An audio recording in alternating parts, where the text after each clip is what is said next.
Hello दोस्तों, नमस्कार आप सभी लोगों को। तो चलिए पीसीएस में आए हुए कुछ प्रश्नों के बारे में हम लोग डिस्कस करते हैं कि जीएस पेपर 2 से संबंधित है। तो चलिए बिना देरी के शुरू करते हैं। तो क्वेश्चन है, भारत के नियंत्रक महालेखा परीक्षक के कर्तव्यों और शक्तियों को राज्य लेखा परीक्षक के संदर्भ में परिभाषित करते हुए यह बताएं कि कार्यपालिका के नियंत्रण से इसको स्वतंत्र रखने के लिए संविधान में क्या व्यवस्था की गई है। ठीक, तो भारत इसका आंसर होगा, भारतीय संविधान में संघ तथा राज्यों के समस्त वित्तीय कार्यप्रणाली पर नज़र रखने के लिए एक स्वतंत्र नियंत्रक तथा महालेखा परीक्षक नियुक्त किए जाने का प्रावधान किया गया है। भारत के संविधान के भाग 5 अनुच्छेद 148 से 151 में नियंत्रक महालेखा परीक्षक के बारे में उत्पन्न किया गया है। अनुच्छेद 148 में कहा गया है कि भारत का एक नियंत्रक महालेखा परीक्षक होगा जिसकी नियुक्ति राष्ट्रपति द्वारा की जाएगी। नियंत्रक महालेखा परीक्षक की कार्य एवं शक्तियाँ। अनुच्छेद 149 नियंत्रक महालेखा परीक्षक के कर्तव्य एवं शक्तियों के बारे में है। अनुच्छेद 149 में कहा गया है कि नियंत्रक महालेखा परीक्षक संघ एवं राज्यों के तथा किसी अन्य प्राधिकारी या निकाय की लेखाओं के संबंध में ऐसे कर्तव्यों का पालन और ऐसी शक्तियों का प्रयोग करेगा जिन्हें संसद द्वारा बनाई गई विधि द्वारा या उसके अधीन विहित किया गया है। संसद द्वारा पारित नियंत्रक एवं महालेखा परीक्षक 1971 के अनुसार उसके कर्तव्य और शक्तियाँ निम्नलिखित हैं।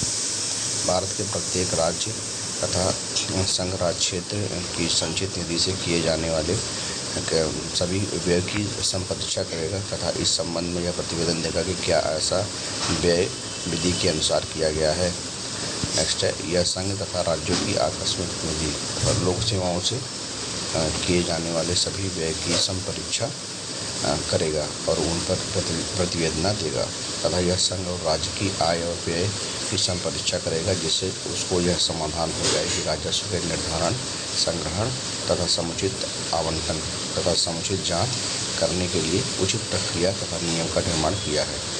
यह संघ तथा राज्य के विभिन्न विभागों द्वारा किए गए सभी व्यापार, निर्माण, लाभ तथा हानि लेखाओं की संपरीक्षा करेगा तथा उन पर प्रतिवेदन देगा। नियंत्रक एवं महालेखा परीक्षक को कार्यपालिका से स्वतंत्र रखने के लिए निम्न उपाय: निश्चित कार्यकाल 6 वर्ष की अवधि तक या 65 वर्ष की आयु तक जो भी पहले हो अपना पद धारण करेगा। इन्हें केवल उन्हीं आधार पर हटाया जा सकता है जिन आधारों पर उच्चतम न्यायालय के न्यायाधीशों को हटाया जाता है। सिद्ध कदाचार या असमर्थता के आधार पर संसद के प्रत्येक सदन द्वारा अपनी कुल सदस्य संख्या के बहुमत द्वारा उपस्थित और मत देने वाले सदस्यों के कम से कम 2/3 बहुमत से पारित प्रस्ताव द्वारा ही अपने पद से हटाया जा सकता है। ठीक है, नेक्स्ट इसका वेतन और भत्ता पेंशन भारत की संचित निधि पर भारित होगा।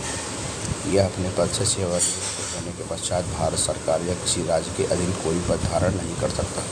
अतः स्पष्ट है कि भारत के नियंत्रक या महालेखा परीक्षक को अपने कार्यों को शुचितापूर्वक तथा किसी भी बदलाव से मुक्ति रखने के लिए कार्यपालिका से स्वतंत्र रखा गया है तथा एक निश्चित कार्यकाल का भी निर्धारण किया गया है। नेक्स्ट क्वेश्चन है, उत्तर प्रदेश के गैर संवैधानिक न्यायालयों पर टिप्पणी लिखिए। तो गैर संवैधानिक न्यायालयों के विषय में संविधान में प्रावधान दिए गए हैं परंतु इसकी स्थापना सामान्यतः संसद द्वारा पारित अधिनियमों से होती है। इन नियमों को सृजन की आवश्यकता इसलिए पड़ी क्योंकि न्यायालय विशेषकर उत्तर प्रदेश राज्य की निचली अदालतों में लंबित मामलों की बड़ी संख्या कामगारों में अत्यधिक भीड़ है जिसमें बहुत से ऐसे कैदी हैं जो अधियोगाधीन हैं। तो ऐसे ही आप एक फिगर बना के इसमें उत्तर प्रदेश के गैर संवैधानिक न्यायालय इसमें डाल देंगे: फास्ट ट्रैक कोर्ट, लोक अदालत, ई कोर्ट, राजस्व न्यायालय, राष्ट्रीय विधिक सेवा प्राधिकरण, ग्राम प्राधिकरण और सकल न्यायालय। नेक्स्ट है, फास्ट ट्रैक कोर्ट की स्थापना ग्रामीण वित्त आयोग की सिफारिश पर की गई थी। वित्त आयोग ने अदालतों में लंबित मामलों के निपटाने के लिए फास्ट ट्रैक कोर्ट बनाने की सलाह दी थी। जनवरी 2023 तक देश में 843 फास्ट ट्रैक कोर्ट क्रियाशील है। फास्ट ट्रैक कोर्ट का मतलब यही है कि आपका कोई भी जो लंबे मुकदमा कई दिनों से चल रहा है उसको जल्दी से निपटाने की कोशिश की जाए। ठीक है, नेक्स्ट है, राष्ट्रीय विधिक सेवा प्राधिकरण की शुरुआत 1995 में सर्वोच्च न्यायालय द्वारा की गई।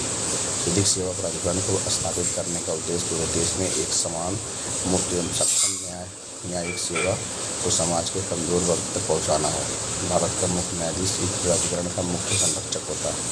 नेक्स्ट है लोक अदालतें राष्ट्रीय विधिक सेवा प्राधिकरण द्वारा संचालित होती हैं। इसकी स्थापना वैधानिक सेवा अधिकारिता अधिनियम 1987 द्वारा हुई। इसे व्यावहारिक रूप से 1995 में लागू किया गया। नालसा के अनुसार वैकल्पिक विवाद समाधान तंत्रों में से एक है। यह एक ऐसा मंच है जहां कानून की अदालत में या पूर्व मुकदमेबाजी के स्तर पर लंबित विवादों मामलों को सौहार्दपूर्ण ढंग से निपटाया समझौता किया जाता है। ग्राम न्यायालय की स्थापना ग्राम न्यायालय अधिनियम 2008 द्वारा की गई। यह 2 अक्टूबर 2009 से प्रभाव में आया। ठीक है, इसका उद्देश्य देश के ग्रामीण इलाकों में न्याय प्रणाली तक त्वरित और आसान और सुनिश्चित करना था। ई न्यायालय परियोजना न्यायिक प्रक्रिया और उत्पादकता को गुणात्मक और प्रभावशाली तरीके से बढ़ाने और न्याय प्रणाली को सस्ती और सुलभ किफ़ायती तथा नागरिकों के लिए पारदर्शी बनाने में मदद करती है। राजस्व संबंधी मामलों की सुनवाई के लिए राजस्व न्यायालयों की स्थापना की जाती है। इस श्रेणी में सबसे ऊपर मंडलायुक्त का न्यायालय होता है। उत्तर प्रदेश में उपरोक्त न्यायालयों के गठन का प्रमुख कारण लंबित मामलों को कम करना और शीघ्र न्याय उपलब्ध कराना है। तो ठीक है, चलिए आज 2 ही प्रश्न रखते हैं, बाकी नेक्स्ट वीडियो मिलते हैं। ठीक है, धन्यवाद आपका।